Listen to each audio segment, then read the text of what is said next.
I know for some there is this version of life that you can see really clearly. You know, that version where there's no alarm that's yanking you out of your sleep before your body is ready. It's just you waking up naturally. You know, where your body uses its own circadian rhythm to take you to that edge of consciousness, and it helps you to step over it gently, moving through your day at a pace that actually belongs to you, going to sleep when something inside you says it's time, not because your schedule demands it. That life is real. It's not a fantasy. And a lot of us, we know exactly what it looks like, which may be the hardest part of it, because there's that. And then there's the life that we're actually living in. And in that life, we are moving, we are handling things and doing what needs to be done to survive, or to get somewhere, or to reach our goals, to build something. And somewhere in the middle of all of that moving and building and becoming, the what and the why of it all start to blur. Those days, the days can just pass by. The weeks can just pass by. The month, they just start to stack. You're moving fast, you're getting things done. And then sometimes, you just come up for air for just a minute, and then you realize that you've been so daggone deep in the making a living part of it all that you forgot the make a life part of it all.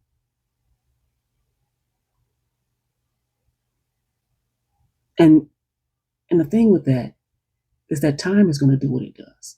It doesn't wait for that disconnection to resolve itself. It moves whether you're ready or not, whether you're suffering or whether you're celebrating. It's going to do what it does. But I've also learned that time can get away from you in joy as well. Not just in hard seasons, not just in things difficult. But the thing with joy usually leaves something behind. Survival mode has this way of leaving you feeling empty or empty handed. And you look back at time, and you look back at the stretches of time behind you, and there's really nothing that you can account for. There's barely anything to account for. But I also want to say this because some of us are walking around with an interior life, with an inside, with a vision that is full. It's genuinely full. We've got the vision, full of knowing, full of everything that we want to feel and create and become. It's in there, just like swimwear. But right alongside of that, sometimes so close that you can't even just separate the two, is lack. And lack is not quiet.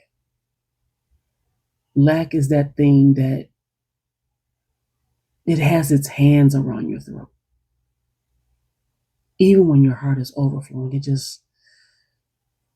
it doesn't care what you carry inside. Lack, if you allow it, will speak louder than your fullness. It makes that gap between where you are and where you're going feel like the only thing that's true.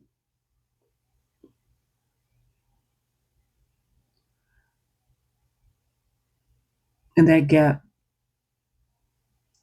in that gap is just so much that sits in there. It can show up as anxiety that you can't get that edge off you. It just won't settle. It won't go away. It's just always tickling at the edges of your mind. It sits there as this heaviness before your day even starts. It's messing with you. You know, it's just that your body's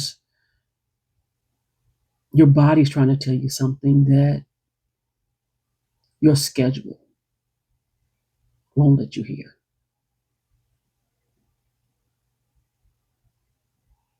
But at some point, you've got to recognize that this isn't living, not really. And that thought of going back to whatever it is that you do on tomorrow, back to the same thing, that can feel like you're drowning. Like something has you by the ankle and it's just pulling you right under when you can almost see that shore. And you don't always see a way out. You just know that you're trying to get there.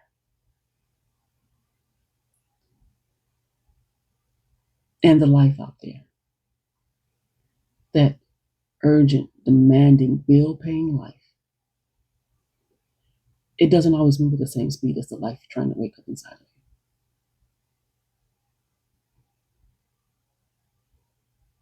That gap again. It's exhausting to live inside of that.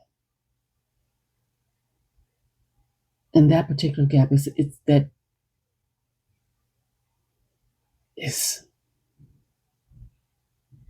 exhausting, to be that full and that strangled at the same time.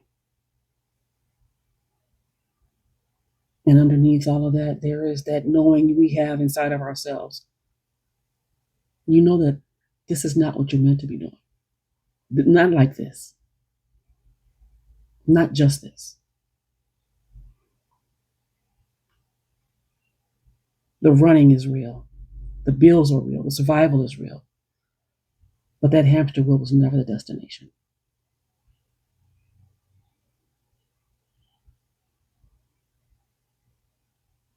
But you have to realize, recognize, remember that there are pit stops built into the road.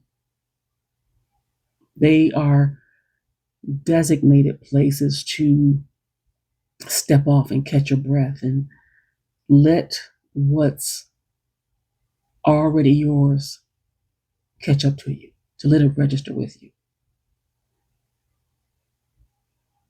Go smell something. Go touch something. Sit somewhere quiet and let the world be loud without you for a minute. Give someone those lovely, lovely, yummy, yummy extra hugs. Play in the water if that's your thing, if you can find some. Give yourself the permission to let yourself be still without calling it laziness. You got to take that time to yourself and not feel guilty about it. It's not a weakness to use these pit stops. That's the whole point. So this isn't about pushing harder. It's not about believing bigger.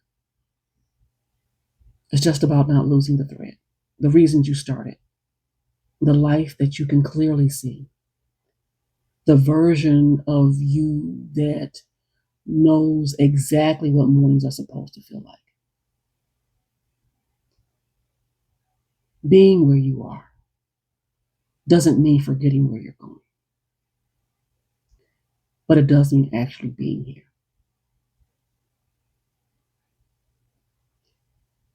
Letting what is already yours register within you, be acknowledged within you. Let that living happen while you're building towards something more. Not letting that pursuit just take over everything, not letting it swallow the whole point of it all. And sometimes you just got to be really conscious in stopping and asking yourself, when was the last time that I actually just didn't for a minute?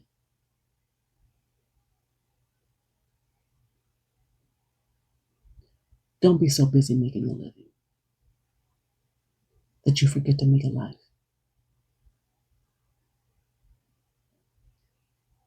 Sit with yourself there